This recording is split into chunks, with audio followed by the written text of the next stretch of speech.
Hello പ്രിയപ്പെട്ടവരെ, ഇന്ന് ഞാൻ തയ്യാറാക്കിയ ഒരു മാങ്ങ അച്ചാറാണിത്. വളരെ ടേസ്റ്റിയായ ഒരു അച്ചാറാണ്.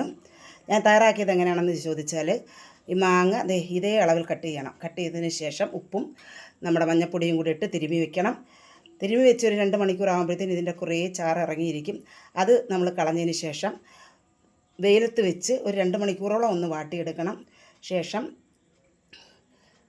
നമ്മുടെ മുളക് വറ്റൽമുളകും ഉലുവായും പെരുംജീരകവും കൂടെ ചേർത്ത് വറുത്ത് നമ്മൾ പൊടിച്ചെടുക്കണം. പൊടിച്ചെടുക്കുന്നതെന്ന് പറഞ്ഞാൽ ഒരുപാട് പൊടിയണ്ട, ഈ പരുവം മതി. പൊടിച്ചെടുത്തതിന് ശേഷം ഇതിനകത്ത് നല്ല ജീരകവും ചേർത്ത് പൊടിക്കാൻ ഇഷ്ടമുള്ളവർക്കാണെങ്കിൽ പൊടിക്കാം.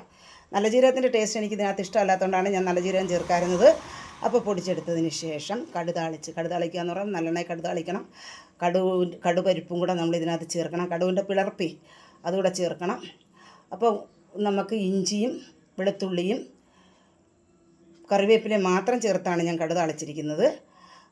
കടുതാളിച്ച് അതിൻ്റെ ബ്രൗൺ കളറായി വരുമ്പോഴേക്കും നമ്മൾ ഈ വറുത്ത് വെച്ചിരിക്കുന്ന ഇതിൻ്റെ ഗ്രേവി ചേർത്ത് കൊടുത്ത് ഇളക്കുക. ശേഷം നമ്മുടെ മാങ്ങ ഇട്ട് കൊടുക്കുക. പിളർന്ന് വെച്ചിരിക്കുന്ന കടുക് ചേർത്ത് കൊടുക്കുക.